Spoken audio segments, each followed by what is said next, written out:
Dia fifaliana ao anay ekipan'ny Météo Madagasikara indray no mandroso tokantranonao amin'izao aliny faharoapolo ny volana aprily 17 izao. Araka ny sarin'ny zana-bolana dia mikisaka miatsinanana ilay rindrin-drahona lehibe na France hitantsika tany amin'ny faritra atsimon'ny Madagasikara tany.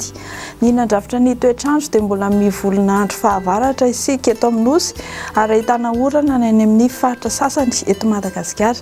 Araka izany ary dia toy izao manaraka izao ny toetrandro ny vinavinaina ao amin'ny rapitso fa 2 ny volana aprily 17 amin'ny rapitso maraina ahitana orana tandrifin-drahona malefaka ny faritany Toamasina vadivavy fitovinany ary ny ilany atsinanan'ny faritany Antananarivo.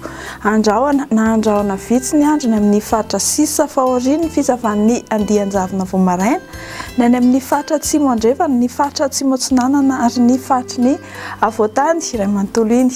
Ho amin'ny rapitso tolakandro iray dia hipotra ny orana tandrifin-drahona mety arahakotroka ny amin'ny tapany avaratry Madagasikara iny.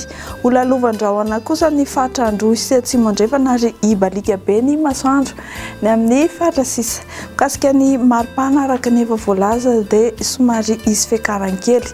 Ho amin'ny rapitso maraina zao dia 4 hatramin'ny 17 degré ny aty amin'ny faritry ny atitany ny any amin'ny tendrony avaratry Madagasikara 13 degré celsius ary ny faritra atsimo manodidina ny 12 hatramin'ny 12 degré celsius.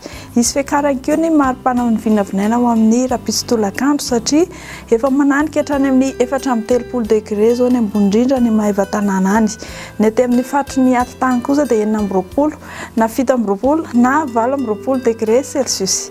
Dia raha evoaka ivelan'ny Madagasikara ianao mikasa hiampita ranomasina dia ibalika be ny masoandro amin'ny ankapobeny fa ny faritry Seychelles no anoram-baratra ary anorana tandrifin-drahona malefaka ny faritry La Réunion.